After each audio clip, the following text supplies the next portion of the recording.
Happy Thankful Thursday, everybody, and welcome to Real Talk with Gracie. I hope everybody is doing really well tonight. As promised, tonight I have a special guest, poor Doyle, as you all know him if you follow me on any of my platforms.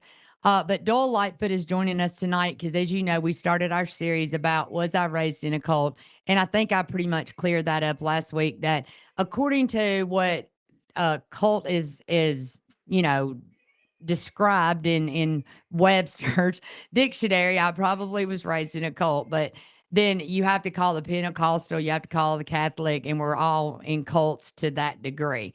So we got that out of the way, and we decided that I was probably raised in a cult because we all pretty much are, and we all continue to be in cults. But I just wanted y'all to we wanted to get that out of the way, and I want y'all to say hello to Mr. Doyle Lightfoot tonight, who's joining me. Welcome in. I'm not going to be looking at you guys on TikTok very much because we have like a lot of different things I don't going know on. what camera to look at. You're going to be looking at that straight on to that. Okay. And then looking at me mostly. Okay. But the reason we have Doyle here tonight, because as you guys know, I was raised in a community, is how I would like to put it, that it started out just a simple church, just like that everybody else goes to. But my dad had an idea that he wanted to have a community where that people helped one another. It was not a commune. It wasn't anything like that. But people that went to church started to live on some of the property that was there. Some people did not. And Doyle came to the church. Doyle, what year did you come? 1981. Okay. Doyle ended up finding, and how did you hear about the church actually? Well, my friend Chris was talking to a man named Winston Fontaine, precious person. And so he wanted to visit the church, but he was a little bit afraid. He didn't know what was involved in it, and all. And I was always up for an adventure. So, hey, let's go. Okay. And so when you first came to the church, did you just like come to a church service? Did you come and meet Actually, Dad? I actually came before y'all were there. It was December of 1980. I say 81 usually, but it was December 1980, and your dad was supposed to be gone or going to Mexico. Okay. I don't know if he made it past Del Rio or whatever at that particular time. So I believe Gerald Whitlow testified, and the man that had talked to Chris, Winston Fontaine, came in a fashion where I didn't even hardly know who he was. I did a huge double take because when He was when all I dressed saw up. him, I worked at a grocery store and I'm young, 22-ish. He didn't look like he had sunglasses and a cap, Right. and all this kind of stuff, and he parked way on the end of the parking lot, very unusual guy. And he came in, he looked like he was decked out in a suit. He got a bald head shining and all this stuff. It totally blew my mind, really. Keep talking, Doyle. I'm gonna put you Okay, sure. So the thing that struck me is that with the people in general, I remember Richard Gill was one of the first people I met outside, and there was like a depth of love. I don't know how to describe it, but it was a deeper thing than had Right. ever experienced in anywhere else before. Right.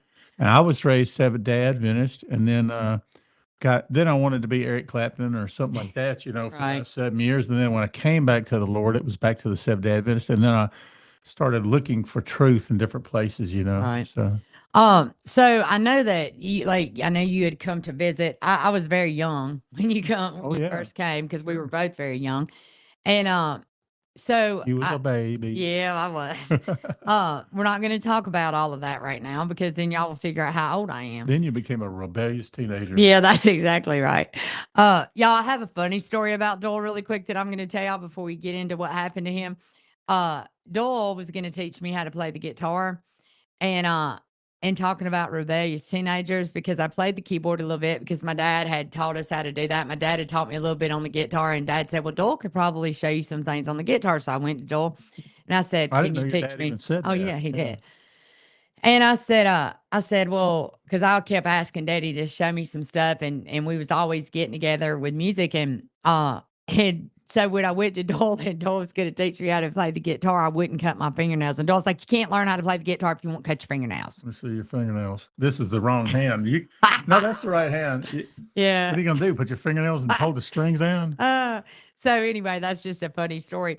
But You could have played Dolly Parton stuff. yeah, that's right. That's right.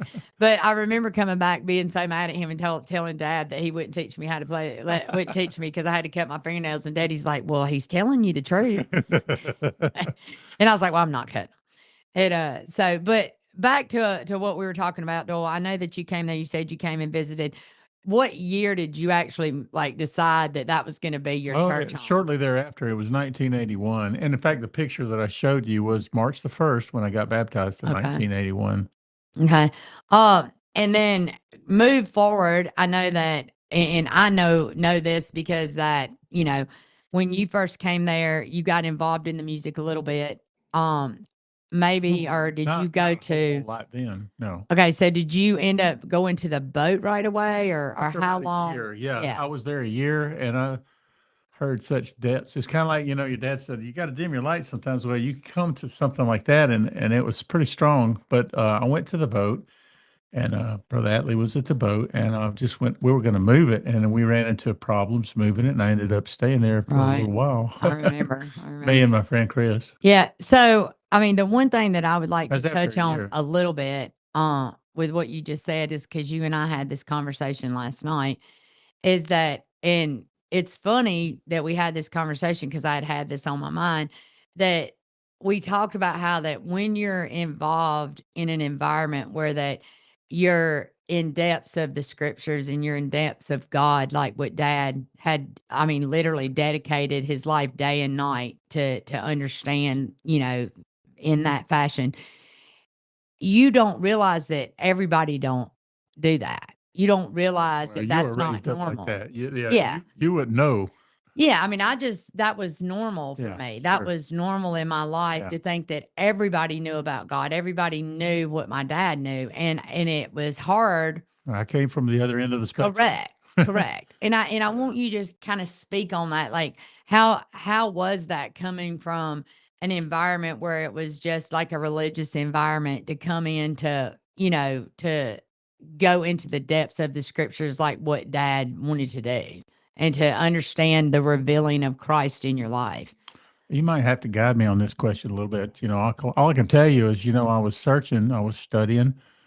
I remember in particular pertaining to this subject somewhat, studying the work of Dr. Martin, William Martin, and, trying to a little bit of Christian apologetics to try to see, why I believe what I believe and all Right. that kind of stuff. So I was, questioning a lot of things and I was a minister of music, considered one at a little startup church, which was a Calvary Chapel, which is the group out of, California, really. It was an offshoot of that. So I'd never heard anything like that. And in fact, the first time I met your dad in the multi-purpose building, it's like, whoa, whoa, whoa. The humility was just like there was a feeling that was just so amazing. Right. I talked about this a little bit, and I want to touch on this because the one thing that I want to say to you guys is I know that, in the promos and when we talked about Doyle coming on, we're going to talk about a situation where Doyle was kidnapped and are like held against their, wishes. But I started this podcast out, and the journey that I felt like God had me on was for me to talk to people about their experience with God, whether that it was about their experience that God had led them out of depression, God had led them in certain directions in their life. We talked to John Johnson and how God brought him into the industry he's in to record gospel music and all of this. And that's where I wanted to go with this. There was some events that happened that led me to decide that I wanted to explain to y'all where I came from, how I grew up, because many had pegged it as a cult and thought that my daddy was a cult leader, and he wasn't. I mean, if you consider Paul a cult and you consider Jesus a cult, then yeah, I guess we were raised in that, but not in the manner that they were portraying it to be. The reason I want you and I to talk about, We didn't like, drink any Kool-Aid. correct. He never passed around the Kool-Aid. The reason I wanted to touch on this with you is because that you and I have talked about this a lot over the years, is that um when you come from understanding what we had the advantage of understanding about God, because it was like, dad used to always say that, there's you have to start in kindergarten. You can't just start, and you can't feed a baby steak and all this. But as you grow in that and you grow up in that, and like you said, it was like weird to you because you had never been in Oh, it anything was like totally that. alien. Yeah. And I kind of touched on this the other day. I grew up in an environment in this town where that uh I had met this young man who wanted to go out with me. And they had dad was at the airport one day because they were working on a plane out there. And this young man had never met my family. He knew that I was from out there, and it was kind of weird because when you were the cult leader's daughter, like people wasn't really in a hurry to ask you out. But this guy got brave enough to ask me out, and I'll never forget that. And I wanted to touch on this because of what you said about the humility that dad had, because so many people in Monroe and surrounding areas would sit in restaurants and eat dinner by my dad. They would speak to my dad, they would see my dad, and they never even knew who he was. And yet they were the people that were talking about he was the cult leader, and yet they did not even know they had met the cult leader. Because I remember this young man, we were in the car, and I asked him to go by the airport, And what? and no, in Monroe. They were in Okay. Monroe I at the got you. time, and Yeah. we rode out there, and I remember introducing him to my dad and him looking at me, and when we left, and he goes, "Whoa." And I was like, "What?" And he was like, "I expected your dad to be, like, in a robe." And I was like, "What?" Like, that was so weird to me because, Yeah, like, dad sure. was just normal, just like everybody Oh, else's yeah. dad, but the way people in Monroe Yeah. had spread stuff around, people really envisioned that dad was this cult leader that walked around in a robe and all these things. So, I wanted to touch on that just because of what you said about the humility Yeah. and where he was with God. Well, the thing is I had the opportunity to see him in a couple of environments that other people probably did not, and one would be the boat because Right. I lived on boats in my 20s for close to 6 years. And let's say this about the boat. So the church had bought a boat 2 boats the at one two point, boats yeah. because the intentions were to load these boats up and take them to South America and different places, Mexico, and deliver food and clothes and stuff to the needy. So go ahead. Absolutely. But I saw such a human side of your dad and such an incredible side so many times. I saw the funny side. Right. He was You so know, funny. he He could be was so funny. hilarious. He had to Yes. hold himself back Yeah, he because was he could so get too funny. much Yeah. involved in it. The guy was an incredible songwriter. No doubt you take after that. Quite the singer probably. He Oh kind of yeah, blew for his voice sure. out with preaching, but Mhm. yeah, I mean, and the whole thing when I first came, it's like I was trying to figure this out. I'm like, this is like operating on a level that's like almost subconscious or something. It's like Mhm. I'm like, this is like not superficial. This is really unusual. And the people dress different. Right. I'd never seen Right. it. Like the women didn't have makeup and they had long hair and long dresses usually, and they wouldn't, I guess everybody was different, but some of them would, they wouldn't even look at you when you Right. passed or something. Right. And I'm used to like waving at everybody, Right. Right. So it was just a totally different thing. And I remember one time your dad was sitting in one of those little offices, and I think I was talking to him about baptism maybe at that time, and he said, "There's a land beyond the river," and you knew he was there. Yeah, So I mean, it's funny to me because and that's one reason I wanted to have you on is because that you came into this environment and then over the years you became very, very good friends with my family because you played music with us and you got very involved with that. And and it's funny to me because you got to know daddy on a level that a lot of people didn't get to know daddy yeah, they because did. daddy it was kind of, and I say this because a lot of people, it's sad they didn't get to know that funny side of him. They didn't get to know some of that stuff because that he had so many people that did look up to him and did follow his ministry and did, depend on him for their encouragement of their faith until he was so overwhelmed all the time between counseling and like trying to be what everybody needed him to be until people just didn't have the time. He didn't have the time to see every single person and them get to know him. They would only see him at church a lot of the time. Not only that, there were so many times that you get into a service and he was bold as a lion. Oh yeah. Man, it's Oh like yeah. Yeah. something, Oh, it was a it's like totally his different eyes person. look like the eyes of a lion or something other. And there was no better preacher, Right. as far as that, Yeah, I mean, I've told people this, like, I've had people say to me, like, "How did you know the difference in the God in your daddy and the preacher I mean, the I can daddy tell. in your daddy?" Yeah, Because, I mean, we were kids, we were teenagers, so just like everybody, we talked back to our dad, which we got in big trouble because this generation would never have survived, you know what I mean? Like, my daddy would have put them in check real quick. They would have stayed in punishment all the time probably. But our dad never abused us, never beat us, but he was very strict on how we acted and how we control, we behaved ourselves.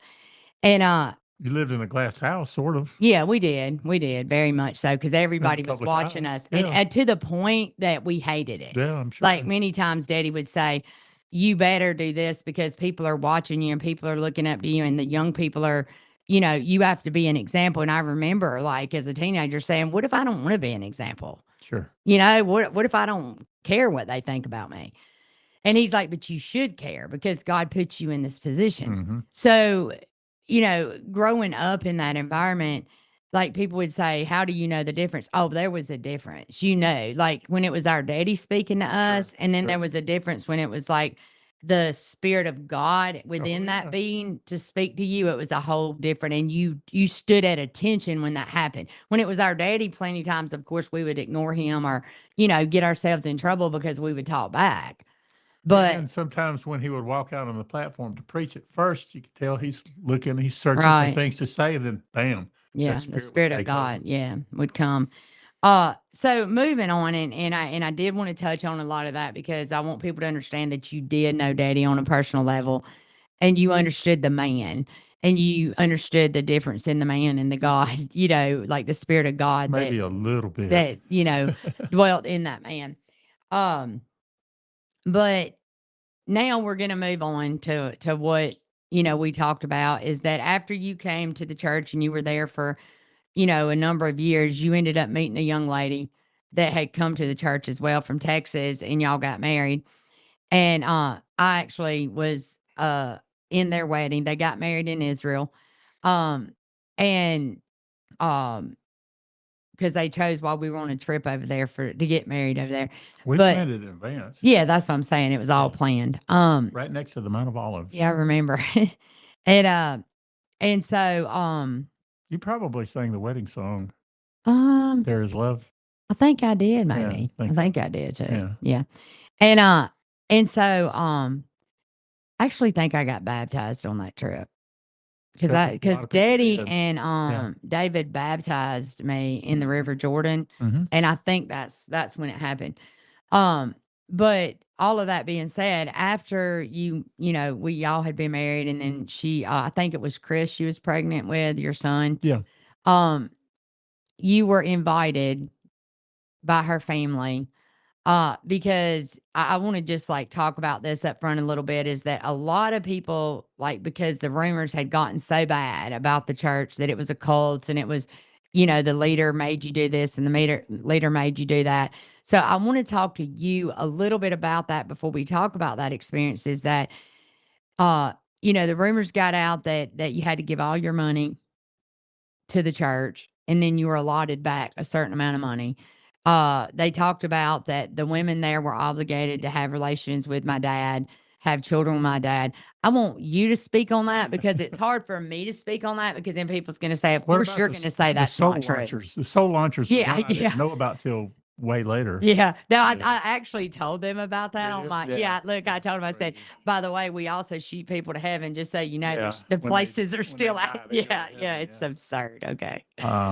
So you want me to elaborate on Yeah, I think I what? just want you to talk about like that, did you give your money? Were I wish I had it, but I didn't wa- have very much to give. but I But mean, no. was it a requirement Oh for you no, to no, like no, no, give no, your money?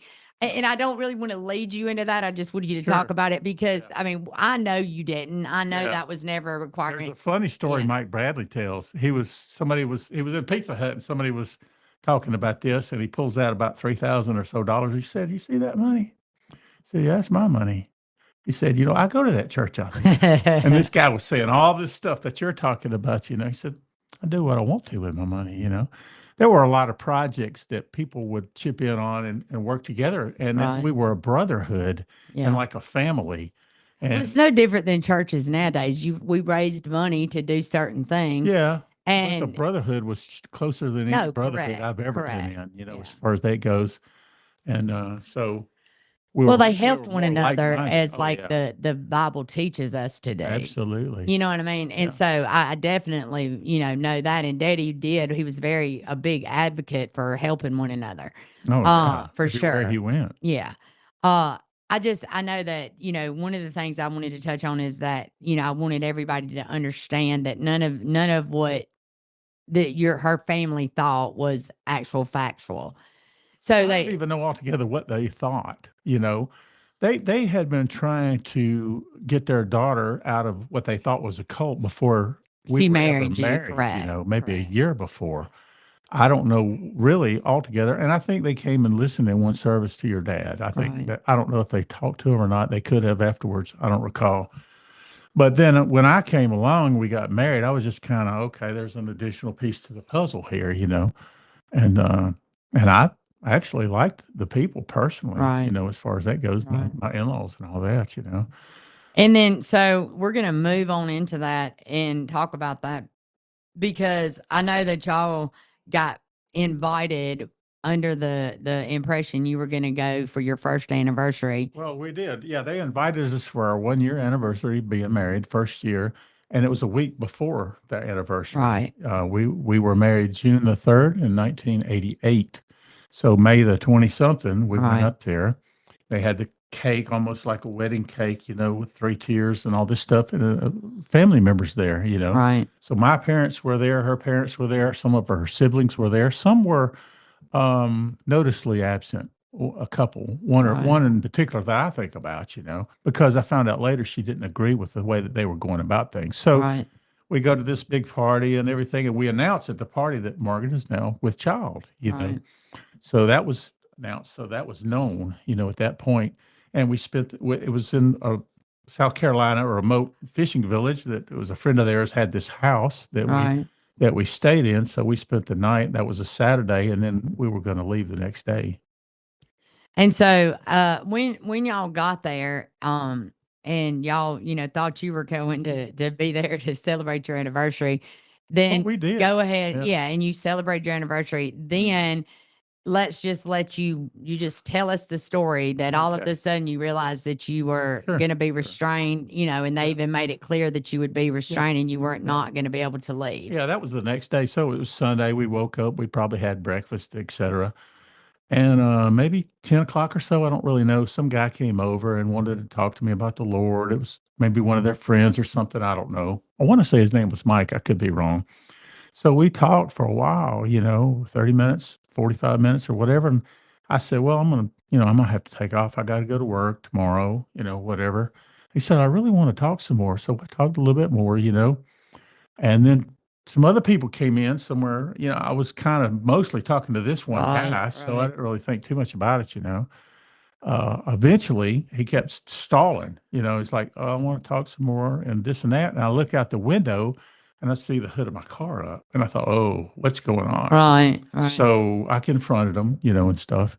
And by this time, there was about four guys in there. One of them is a humongous, like guy training for the NFL or something, and one guy is supposed to be a martial artist. I learned this as we went along, and two other guys, and they basically said, "Well, we have some information we want to present to you, and we're going to present to you, and what you do with the information is up to you, but we're prepared to restrain you and stuff." Well, so my wife was pregnant, and your dad always spoke about not marking a child when right.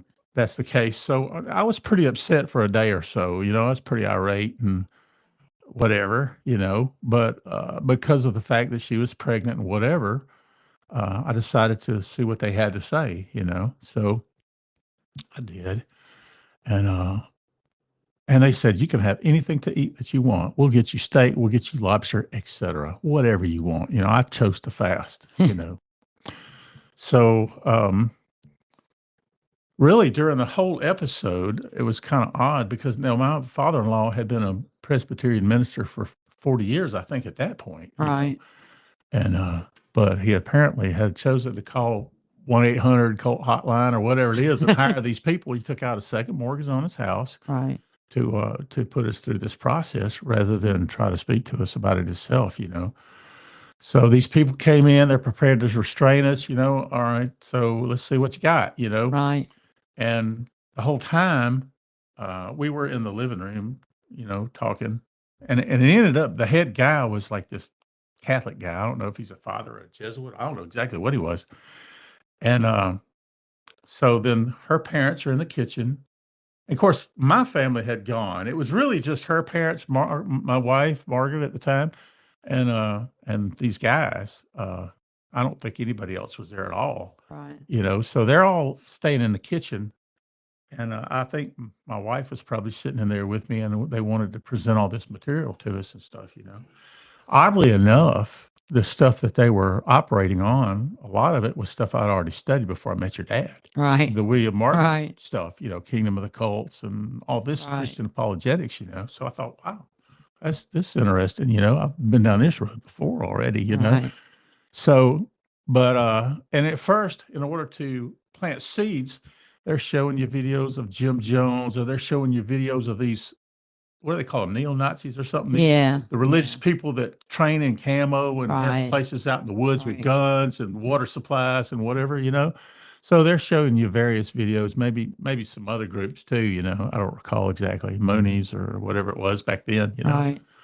So they kinda do that, and so this went on for actually 8 days, if you say Sunday to Sunday. Wow. So it went on for a while, and so we got in And I mean, they even like watched y'all at night, correct? yeah, Like oh, to yeah, make yeah. sure See, that you these 4 cannot guys, escape. that's the whole thing. They swept the one bedroom that we stayed in. They swept it to make sure there was nothing there that could be turned into a weapon, and To be able to escape, kept a correct. guard constantly at Yeah. night, you know, Wow. watching us, Yeah. taking shifts so that they could, see what we did, you know, and make sure everything was good, you know?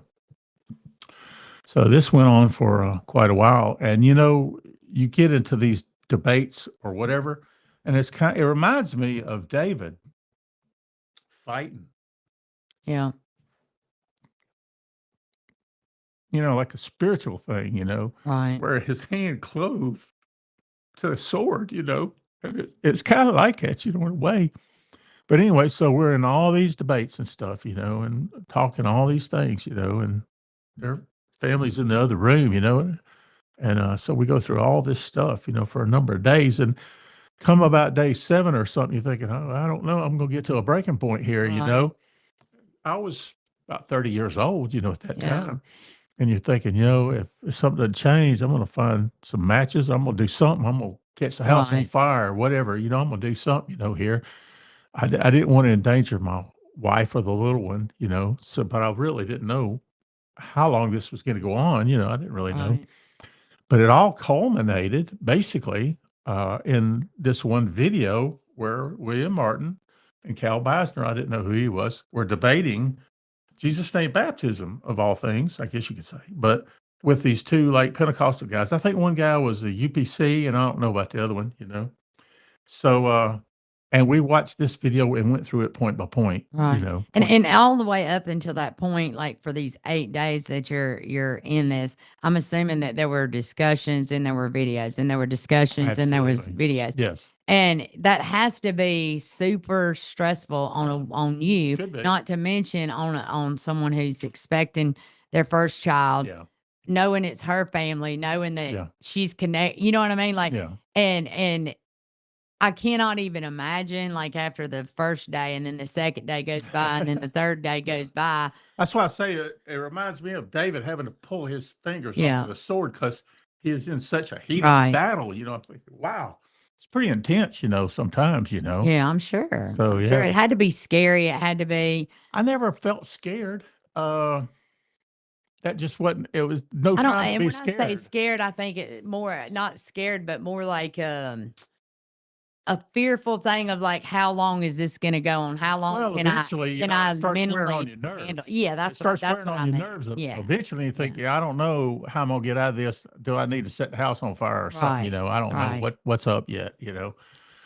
So And I mean, I'm sure at night y'all had very serious conversations about how do we get out of this probably. I don't recall, Right. I mean, we talked a little bit, I guess, about it, and bear in mind, there's somebody within No, I earshot know. too, at the Correct. same time, That's kind of weird and too. I tried to make friends with those guys and talk to Right. them, Right. and one guy had a real sad life, he had maybe lost his wife or a kid or something other, and it was just a depressed sort of person, and I think the one young guy, by the latter part, he was getting kind of, "Oh, hey, I'm tired of this." Yeah, he'd go into Right. town and get drunk, Oh, that's So hilarious.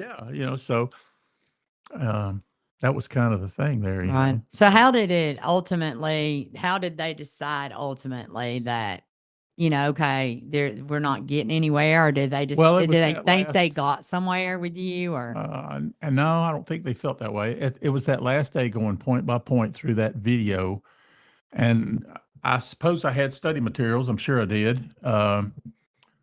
The Trinitarian guys, and the Pentecostal guys. So the Trinitarian guys knew Greek grammar and stuff like that. So right, the other guys did not, and they slanted something and made it seem one way and interpreted it one way, and it looked like they won the argument. But what it was is I discovered through the whatever materials I had that they had misinterpreted Granville Sharp's second law of Greek grammar. Now, I'm right, no Greek guy or anything, right, but I pointed that out to the main guy, and eventually he just said, "Well, you're like a wild stallion I couldn't catch," something like that. In other words, "Hey, I couldn't do it. I tried, or whatever." And they let us out Sunday to go to the little lake. I Of remember course, we you had telling me people with that. us, Yeah. we had Yeah. guards with us or whatever, one or two. So I remember going there, and I remember seeing some people far off, even then, even though this was a remote fishing village out of season. Right. I thought, man, I bet I could scream and holler and cause a commotion and be interested to see what happened. But I didn't do it, So I just played along with their game. But I am getting, kind of unnerved a Right. little bit at this Right. point. So I went back, and then they let us go, and they let us go in the evening, which was Sunday evening. And so the first day was Sunday morning, so it went from Sunday morning one weekend to Sunday Wow. evening the next weekend. And driving home after you've been in this intense thing, you're looking in your rearview mirror, Yeah, 'cause you don't know if they're gonna come you don't and know if they're yeah. coming back or Correct. whatever, and you get home, and you go to work the next day or two or whatever. And if you come home, this is before cell phones were prominent, you come home and your wife's supposed to be home and she's not there, or the wife and the kid's supposed to be there and they're not there, then you get pretty upset. So it torques your head, for Right. quite a while, especially at first. But I would say that went on for about a year, really, Yeah, I mean, because that has to be like this fear inside of you that every time you can't reach them that Yeah, they've taken them again. that worries you. I Yeah, don't know if I'm it's fear, sure. but it's definitely worried. But also, of course, they had told us that, look, if you're going to try to sue us or whatever, we've moved all of our assets and you won't be able to get anything. So, Right. and I did check with a lawyer and I talked to their Right. dad, and I never wanted to see him again, ever, Right. period. But your dad said, don't do that. He said, let him come see the grandkids and stuff, and just don't go jumping over on their territory Right. necessarily. So, yeah, Yeah, he was really good at saying you gotta show the love of God no yeah, matter what other people yeah, do, yeah. because that's what he I did. definitely didn't want to, Yeah, and trust me, it ain't so do that, easy to do that Yeah, in that kind of situation, yeah. so I But I completely did start understand. communicating with my father-in-law. I started writing letters to him, quizzing so I could find out more. So that's when I found out that they'd taken a second mortgage out on their Right. house. I don't know exactly the amount. Right. And I quizzed them on a lot of stuff. And I still have letters, and I have a little booklet where I wrote all this stuff down, and I haven't looked at it in years.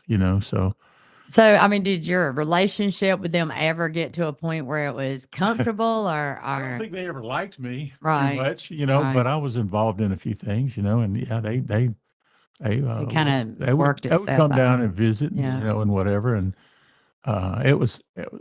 unfortunately, it was never really a good relationship. I didn't think, Yeah. because I mean, it would really, be hard to yeah. ever Well, the get out father-in-law that. had these cool homespun stories, and he Right. was an interesting guy. He's all into botany. He could walk out in the woods and name every plant, Oh, and all wow. this stuff. Very interesting. But we had some differences, a few Right. differences, afterwards, Right. on a thing or two. But I guess he got over it, Well, that's good. I Yeah. mean, I know that that's tough, and I know that that's a lot, to go through and then try to mend that fence. Um, what I want to talk about now is that after, all of that had happened, obviously y'all stayed at the church and you continued to follow, dad's Oh, yeah. teachings and the Sure. ministry or whatever. Yeah. And, and I just want you to talk about that. I want you to talk about the fact that, how many years were you there before dad, he passed away? I was there a total of 15, Okay. 15 years. So, you asked me something the other day. How did my mind change about things? Well, the thing about it is if you ever receive a revelation of any sort, I'm no real spiritual guy, but if you ever have God to reveal something to you, you don't have any doubt about it anymore. Correct. There's no Correct. question. I'm like, okay, I know the truth. Right. Bam, So I just went along, as best I could, and at the church and doing various projects and whatever. Yeah, I mean, I do want to talk about this is that because after you came out of that ordeal, uh, and you had that whole year where that you still worried about what On may occasion, happen yeah, because you didn't know if that yeah. may be You something come they would home and try they're not again. there, then you Yeah, and concerned. at that point you think, oh well, they just might take my wife and kids and not take me because they think they can Yeah, get to her sure. Oh without yeah, me. sure. So Yeah. I get that.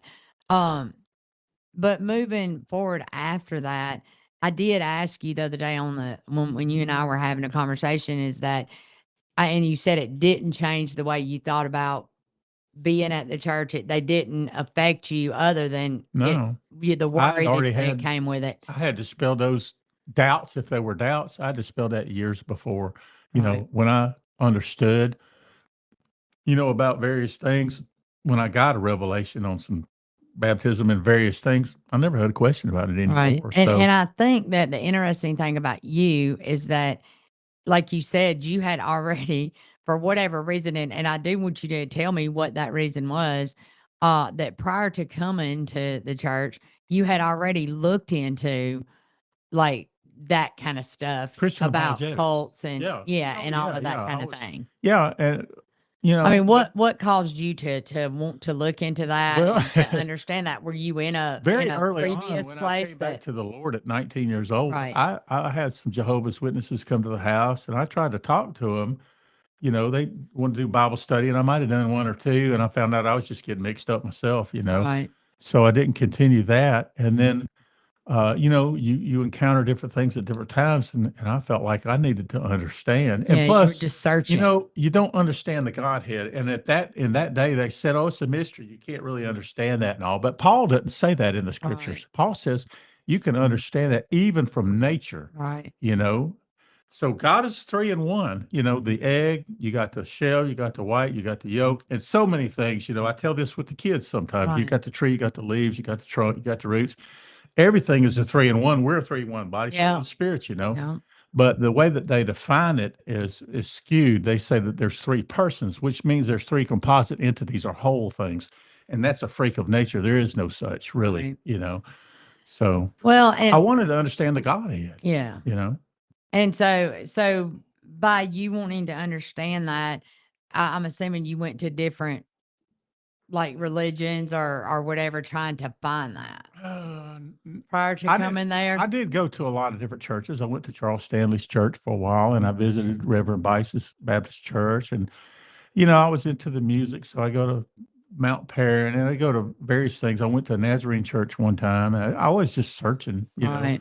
just seeing what was available, what was out there, and all that. I didn't I went one time to that Watchman Lee, Witness Lee church, which was different. Right. I didn't hang out there a whole lot, but yeah, I went to different I just churches. think it's interesting that Yeah, prior to coming to a place that ended up getting, labeled a cult, you had already studied what it was a like little bit. to, you know what I mean? You kind of already knew what being in a cult would look like. Well, And I don't know. Basically, that was just learning the doctrine things. right, And I wasn't a tremendous student, but I was studying right, that. Hey, how do I talk to a Jehovah's Witness? How do I talk to a Mormon? All that kind of right, stuff. right, So I hadn't looked in depth at it probably, but right. I had been searching that out.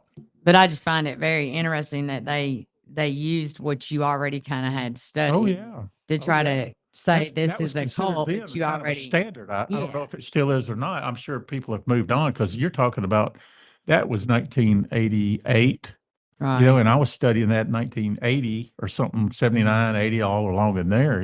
So, right. yeah.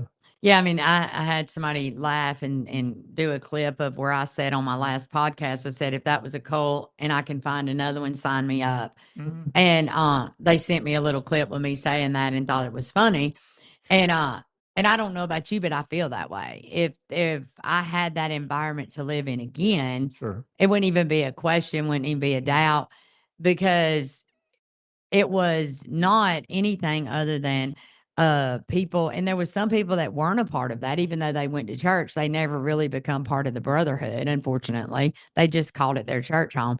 But in the grand scheme of things, the whole reason for it was that is to help each other, to help the needy, to do what the Bible tells us to do, and that is to be about your Father's business and to go out and to help the, orphans and the widows in their afflictions and all of these things. And that's what we concentrated on doing. That Well, was and your dad said one of the main things was to grow in the grace and the knowledge of the Lord. correct. If a person has time, if they get salvation or whatever, then they should take that time. Bible says, search the scriptures for them. You think you have eternal life in there, they would testify of me. And there's so many deep, rich things Yeah. there. Yeah. And that's So, that's why I think but the that. benevolence was obviously a huge thing. And I wouldn't have been involved in any of that. I just never thought about it. Right.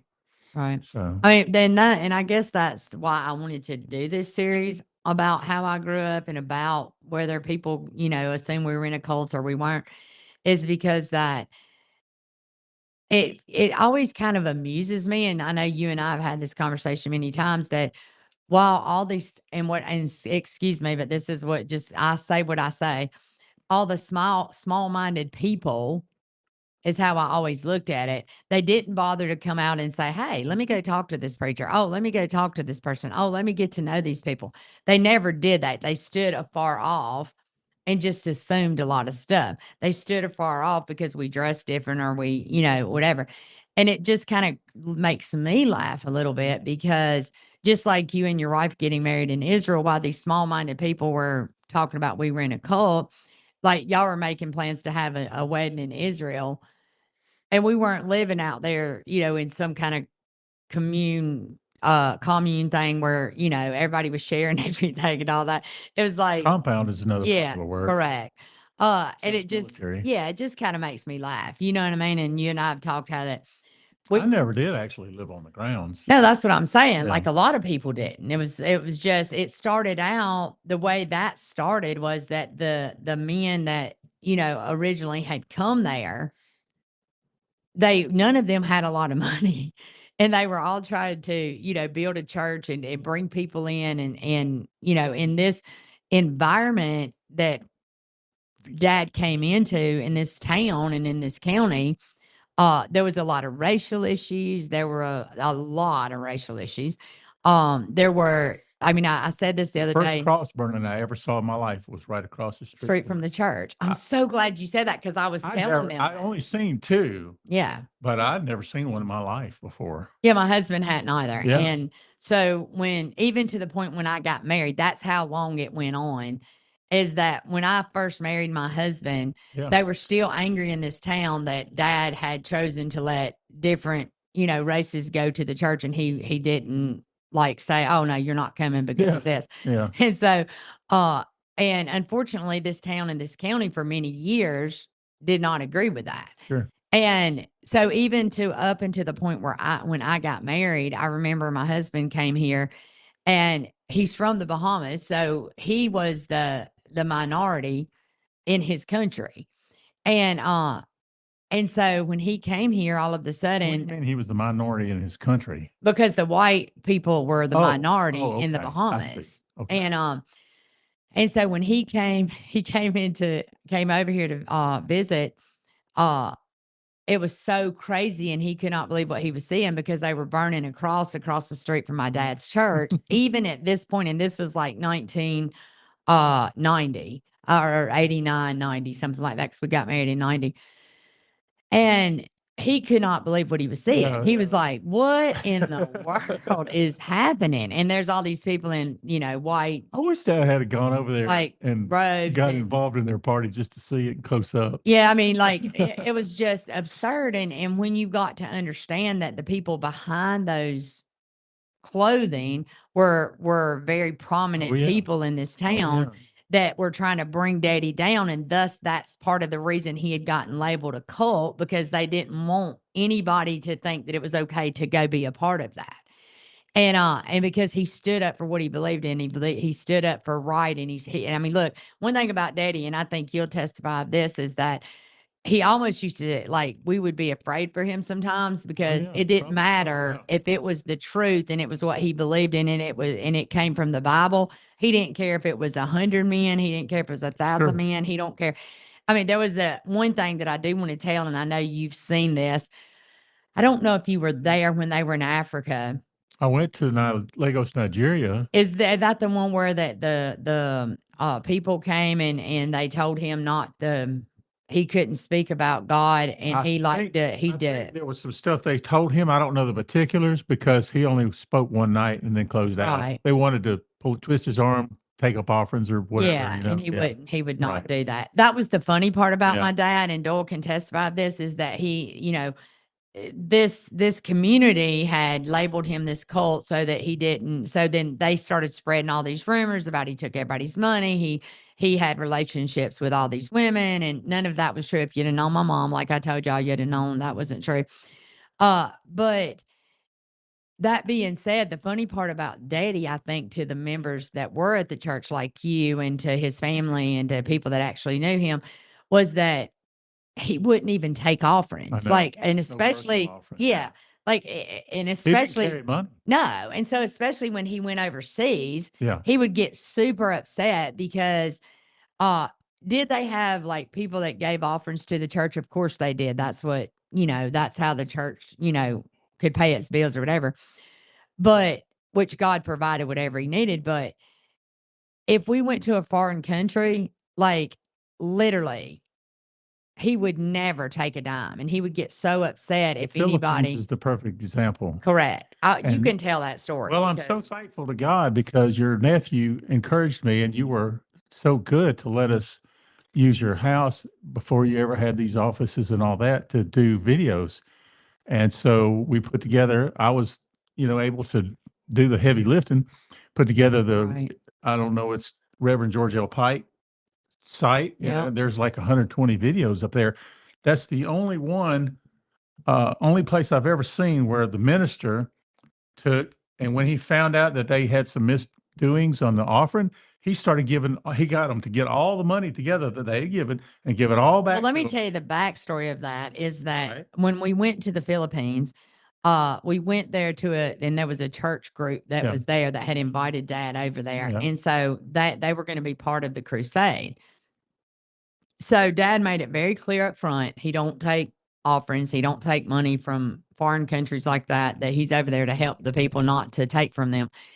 And it was like, I don't know if it was like the 3rd night maybe, they brought these bags of money in because that church group had decided that they weren't gonna listen to what Dad said, they were just gonna take an offering anyway because they thought if they went in and took it, Daddy would just take the money.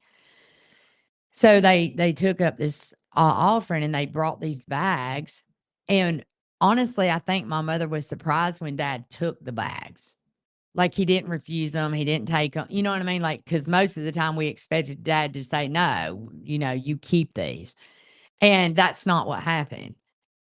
And but we didn't expect what happened then that evening, Yeah. the next evening at the crusade, Yeah. and I'll let you finish that story. Well, it's on video where they gave the money back to him, and then he got everybody that went on that crusade to drain their pockets if they could and get money from wherever and gave them extra money. Yeah, I mean, it was like for the longest period of time that night, I remember because I was a part of it, and I remember that people were blown away because he just had the people to start I've walking never seen across that the before. yeah, like, Yeah. across the stage, and they were just handing out money to Yeah. them because he was Yeah. giving back the money that had been given because he's like, "I'm not taking a dime from this place."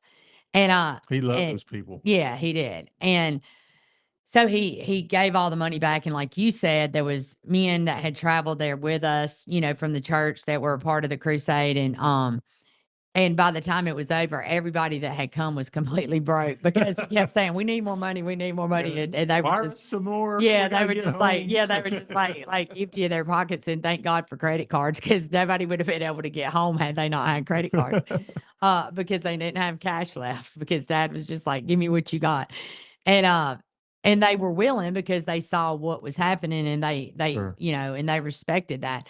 Um, I mean, that's the thing that I wanted to touch on tonight because my whole purpose in doing this. Another Go ahead. thing, the human side, they're on the same little deal, George Pike, the YouTubes, you got into a snowball fight with your dad Oh when you was yeah, just a kid, yeah, That's on there. yeah, yeah, There's the only men's meeting that I know about is on there yeah, at the yeah, Walton EMC. yeah. He And your dad talking to a small group of brethren like he did so many years. right, There's one of those on there. yeah. Yeah, So, I know that God has allowed that, and that's one reason I wanted to do this is that, there's so many people that, like I said in my first podcast, that have sensationalized the church. There's kids that have podcasts, y'all, that I'm telling you, if they were 3 when my daddy died, I'm not even sure they were that old. Some of them, I mean, might have been newborns. And they'll get on these podcasts and talk about how they were raised in a cult, and it makes me laugh because I'm like, first of all, you weren't raised there. I mean, there was one young lady that put stuff on TikTok and some of the apps, and she was talking about how she was raised in a cult and how bad her life was. You personally knew her father, oh yeah, and I'm not going to call very good. names, but she was raised in a really bad environment, but it had nothing to do with the church because she was only like 7 or 8 when my dad passed away, and Probably their dad said their things dad was not. and Yeah. alluded to this is the way it was and whatever, because a lot of people had their interpretations of that, Yeah, of what your correct. Because dad would say. everybody's truth is different. I say that all Yeah. the time. I say this that I'll tell you what did happen, and this happens in all churches, just in case you're wondering, is that in every single church, and believe me, I went to a lot because my dad preached at a lot of churches. Um, All the time. Oh, yeah, like, I mean, look, I've been in the churches where they're dancing around so much until you're scared because you ain't sure you're gonna get stepped on or knocked down or whatever. I've been in the ones where they sit there and hardly breathe because everybody's so stiff that you can't hardly do anything. So, I mean, believe me, I know what it's like to be in every kind of church you can be in. Um, I think there's one you didn't go in, and I went in. which It's one? when he had a meeting in Sarasota, Florida, at a Mennonite church. Is it either Mennonite or Amish? I think it was Mennonite, and that was really interesting. Yeah, I mean, I did go in some of those, and maybe Did not you? that particular one, Yeah. only because that there were people that ultimately ended up following Dad that was Sure. Amish or Amish. whatever, and Yeah. and so we did get to experience That that. was interesting. Yeah, and, I mean, look, we were in a church in Jamaica one time, I'll never forget this, and this guy came in and was, like, threatening to hurt people in Really? the church. Oh, yeah, it was insane. And I was a kid, I remember this like it was yesterday, and they were praying for him or whatever, and I'll tell that story sometime because I don't wanna get too off track from what I was talking about, but, like, I grew up in all these different churches and I hear these people that sensationalize like them growing up. But what does happen in every church is that everybody's truth is different. No matter if it's about, I mean, like, look, I have 7 siblings, okay? And every one of our truths are different about our raising and how we grew up in our household. And the reason for that is because that when you are young and you have children, I understand why God calls allowed the term grandchildren because when you're young and you have children, a lot of times you're overwhelmed because you don't know how to deal with it or whatever. So you raise that set of kids and I joke a lot and say mom and daddy didn't watch much TV because they had a lot of kids. And and um but they had like 3 different families. So the older three siblings, their truth about how they were raised was way different than the truth that me and my two younger brothers had. Well, your dad was at a different place. Correct. He was at a different place with God. He was at a different place in his life. He was at a different place financially. All of these things made our truth way different than their truth. The two in the middle kind of got a little bit of both, so their truth was different than both of our truths. And so it kind of makes me laugh when I hear that these, kids that don't even hardly remember dad, who don't hardly know anything about it. So anything that they say or they do or they present or they put, on apps or whatever, it's from other people. It's not from knowledge they had. It's not. So their truth is not going to be. And I always say this, that the real truth, the only way that we can, any of us have a real truth, because you can, there can be a shooting, there can be anything, and you and I can witness that. Jeff can witness that. It can be 20 people, and every one of our truth is going to be different because we're going to see that in a different way because it's because of our mindset. And you and I talked about this a little bit last night, and I've told people this before, that Dad used to say that if you're raised Baptist, you have a Baptist filter. If you're raised Pentecostal, you have a Pentecostal filter, on and on and on, because everything that is said to you about God has to filter through that of what you were raised and what your indoctrination is. And he would joke and say, you asked me, Brother Pike, are you trying to brainwash these people? And I tell you, my, I wish I could. And I know you've heard him say that because he wished he could get rid of those filters. Correct. So everybody's truth, Doyle, is so different. And that's one of the reasons I wanted to have you on here, because my truth is different than your truth when it comes to that place. Because like you said earlier, I got raised in that. So I just assumed everybody understood God in the same way we got taught to understand God. So different. Yeah, I always thought that everybody was growing up how I grew up. Even though I did come to understand very quickly, even as a child, that there was people in the church that, like, like you were talking about the young lady's father, that their household was different because it was not controlled how they lived in their household. Sadly, there were people that were addicts, like her dad, was addicted to alcohol and drugs. And even though he was a part of the church, he had gotten away from it. He would go out, he would come back, he would go out, he would come back. There's so many of those kind of people that do that on a regular in a lot of churches. And so their truth becomes a whole different thing. So when they relay that truth to their children who didn't experience it at all, it just is funny to me because I I think the whole reason that I decided to do this is because I wanted people to understand that whether we're talking about how I was raised, we're talking about an environment that somebody was raised in a holiness environment, a Baptist environment, a Catholic environment.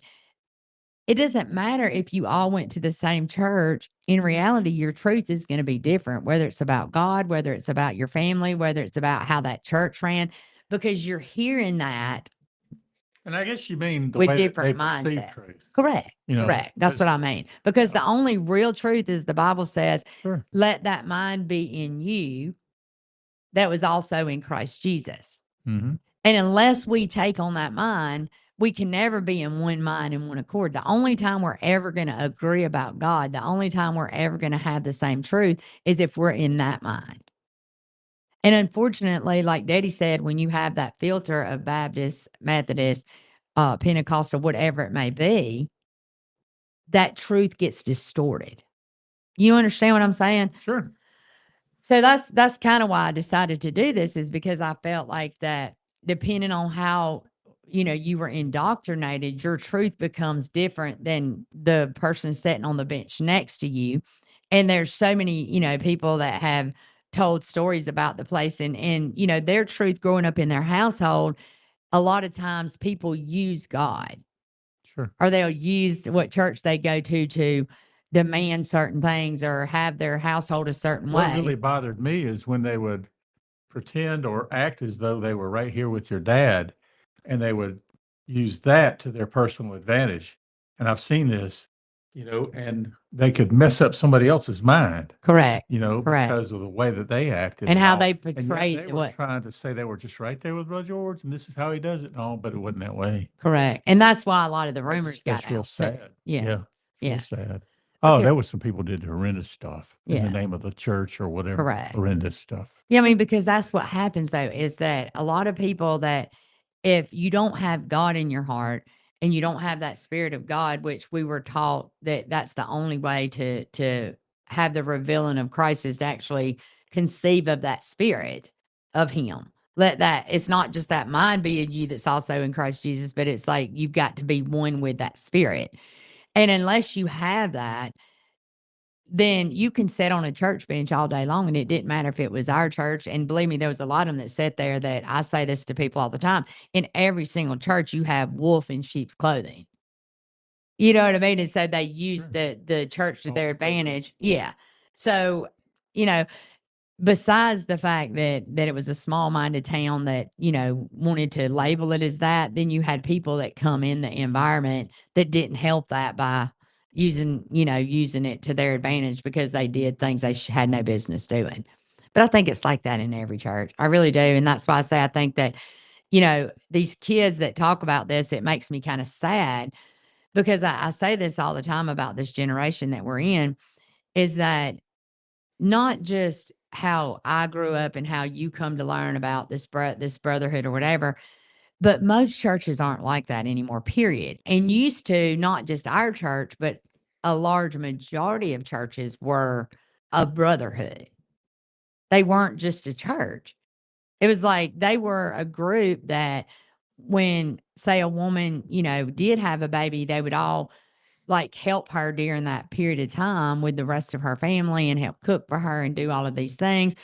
If a man hurt his back, all the other men in that brotherhood would go help him to make sure his family was okay.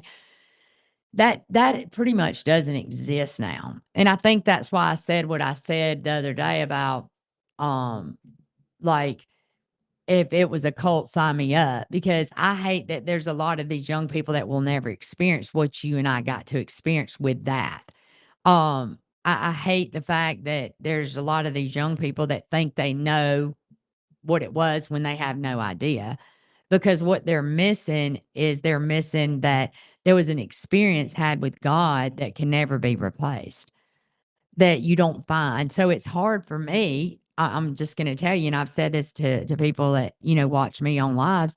It's hard for me now to go to a church and listen to a preacher that is not trying to be in depth with God. And it's all about just let's read a Bible story, make you feel better. You know what I mean? And we all dress up and go Pull their drink sermons Starbucks and offline. yeah, you know what I mean? And Yeah, we yeah. all go home. Sure. I can't do that. And I don't think you can do that. So it's hard. And I Well, I just feel still visit sad. churches, I for know you do. different Yeah. things, different times. But I've never been involved with the brotherhood, even back in the day, raised up in the denominational churches and stuff. And even the other churches I went to, I never was in such a tight brotherhood. It was just wonderful. No, that's I the I thing. never Yeah. was. Yeah. But even way back in that day, I don't recall that. I mean, there was little spots of things like that, Right. but that sounds like a great way of life. I Yeah. think that the country people, somewhere, were kind of like that Yeah. back in the day Yeah. anyway. Yeah. And that's what I'm saying. I mean, even in the natural side of it, kids are missing out on what it was like to grow up in an environment like Wow. that. Oh man, they're Because missing out I on a mean, lot of most time stuff. you don't know your neighbors now because kids stay inside. Used Right. to you went outside and Yeah. played with your neighbors, Oh and yeah. that's how the parents got to know each other is because the kids would start playing with each other. And now there's hardly any of that. It's True. like kids stay on site inside on electronics and I mean, look, I can tell you, I've lived in places temporarily when we were doing storm work or whatever, and we, we're gone for months at a time, and we'd rent places, and I mean, the neighbors would never even come out of their house to say hello. Yeah. And I've told a lot of people this story that when Dad passed away, I was super angry for just the purpose that I lost my dad. You know what I mean? I was just like I had all this bottled up anger, and I think some of it was at God, some of it was just at life. Because I was 28 years old, and I wasn't quite sure how I was going to manage because I realized at that moment that I had not just lost my dad, but I had lost my spiritual leader. Um, I had lost, like the most important person in my life, really. And and I remember that I went home the day of his funeral, and I'm only relaying this story because again, people don't know your truth because they only look from the outside and they don't see what really is going on. And that's why it makes me sad for these kids because 'cause they're being raised in an environment where something is disconnected, where there's not parents or there's not people that were involved to sit them down and say, "Whoa, wait a minute. Whoa, wait a minute. You don't understand what you missed. You don't understand what that was like." But I remember I came home and I was so angry because I just had all this emotion going on, and, uh I don't know if you remember this, but Myron's little brother had gotten killed, like, a couple of months prior to dad's passing, and so in our neighborhood that we lived in at the time, we had started right before his little brother got killed, we had started to paint our house, and we had started to, like, caulk it, and so it looked really bad. There was, like, spots of caulking and, different things all over the place, and when his brother got killed, we left it like that because the last thing on our priority list was Sure. to paint our house. And, we were over there with his parents for a couple of weeks, and that was, like, the last thing on our mind. So our grass had grown up. When we got back, we had to cut our grass.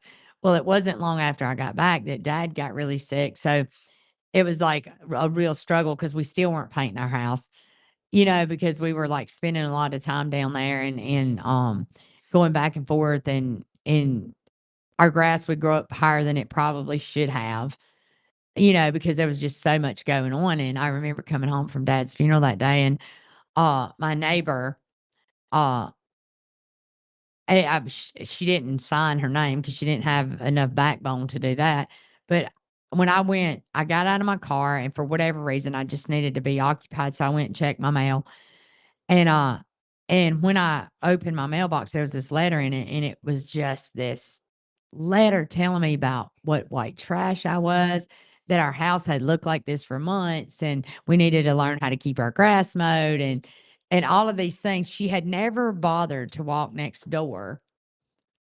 Now, on the other side of me, I had a neighbor that I was had become friends with, and she knew all of this, and she kept saying, "Is there anything I can do? Is there anything I can do?" But this neighbor who they had baptisms in their backyard, by the way. They were very religious. This neighbor on this side was not religious at all. And but had more love of God in her than you can imagine. And the neighbor over here was like, I found this letter that just it was terrible. So you knew who the letter came from? Oh, right away, because I knew what kind of person she Yeah. was. I didn't know for sure that's where, but I just knew. You know how you just know that you know. Sure. Man, I went flying over to her house and there was like the sign on there that said, "Baby's sleeping, don't knock." And I was just like, and I was like, I needed to pray a lot right then because I was like, oh yeah, you do not know what you just did. And I remember going over there and her coming to the door in her religion, and oh, she was so religious. And she came to the door and I was like, I know you wrote this letter, Hmm. and I just started telling her how I felt about it.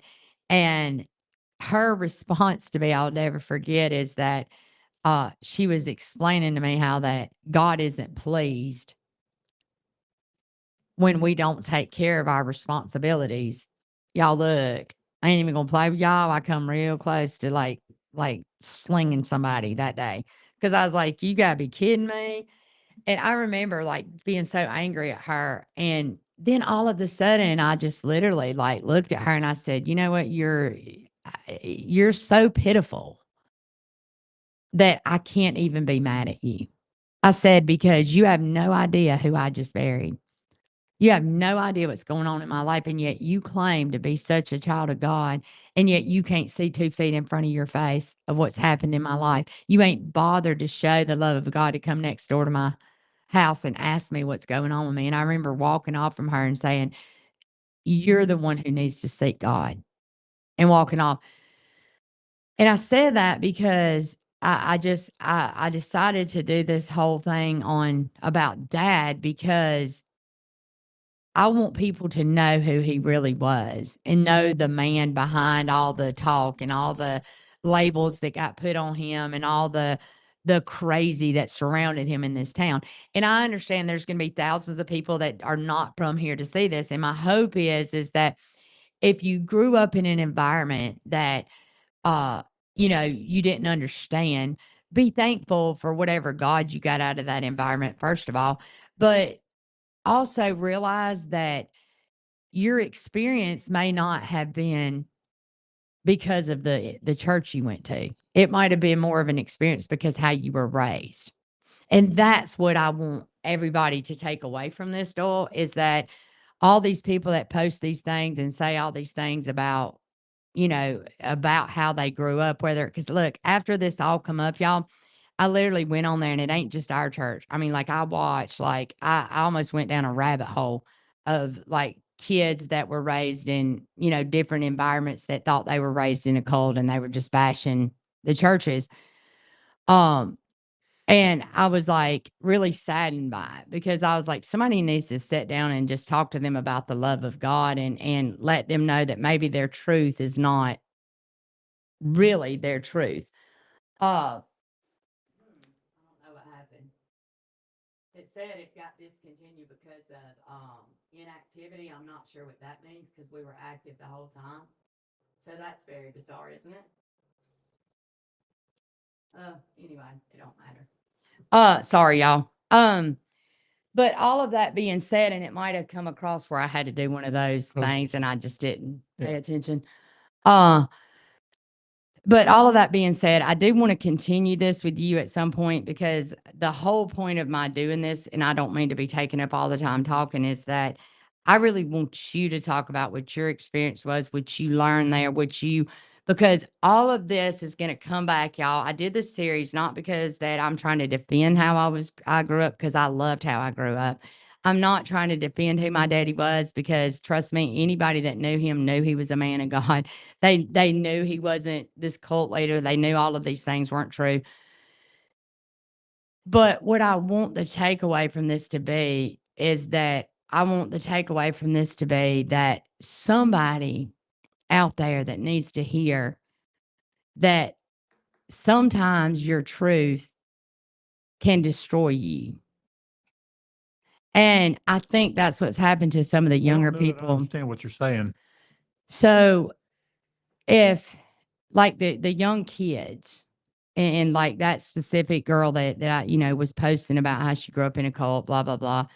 Uh, her truth was based on her family. Sure. It was not based on the church Right. at all. At all. I mean, her truth, absolutely, because she was 8 years old when my dad passed away. And so she was never raised there. And prior, even in her 8 years that she was like, they did come to church occasionally. Her mom and dad were split up, and part of the time she lived with her mom, who was not involved in the church. You know what I mean? So it's very weird to me when people like that talk Well, about. Dad later became a preacher and no doubt had his version of things. Correct. His Right. version of the truth. That's what Or I'm even saying. his version of what he thought Brother George was teaching. Correct. Exactly. That's what I'm saying. Yeah. Like they all, just like that, the Catholic have their version of the Bible, the Baptists have their version of the Bible. Like there's all these versions of the Bible because men have decided what the Bible says. So in that, there's people that took away truth from different churches that, like what you just said, his version of what Daddy was teaching was not necessarily the truth. You know what I mean? So her truth got distorted Right. by that. Well, now she's telling the truth that she don't know because she was 8 years old. And she's telling the truth to younger people that's even younger than her to say this is the truth about what was In taught. other words, her version of it. So Right. everybody's version. So it makes me sad because it can destroy people's life Oh, yeah. and it can destroy their relationship with God. Messes them up. You know what I mean? Definitely So does. that's Yeah. what I'm saying. That's the same thing I was saying earlier about the guy that I knew that he made it sound like he was right with your dad and this and that and the other thing, and they were just right in one accord. And yet I knew that wasn't the case, and he led the other guy off the path. And Right. I don't know whatever happened to the fella. And Right. this was many years ago. And I find that a lot, though, Mhm. even outside of our church. That's the whole point that I want people to take away from this is that I started doing these podcasts because and I started doing my lives because that I feel like that there's such a need for just what the truth is. And to understand that your truth is not based on the mind of Christ. Your truth is not based a lot of times on it's based on your experience. And see, you kind of throw me off when you say your truth because I think of truth as an absolute. No, but it is if it's the truth of Yeah, God. but really, the way that you say your truth, it's more like an opinion, sort of It like, is, yeah, because that's what I'm saying. yeah, Like, that's what destroys people, and that's why I chose yeah. to do this. That's why I want to do my lives. That's why I want to do these podcasts because, and again, I don't call names a lot of times, but a friend of mine that took a college course that was, this, and I'm going to actually look at this course because I'm interested in how they come to this conclusion, but that, they want to eliminate Jesus out of the picture, as as far as the Bible is concerned and in religion is concerned. So her truth, even though she was raised a certain way to believe in Jesus, she was then indoctrinated in a truth that became her truth. It absolutely became her truth. That how is Jesus not taken away from God?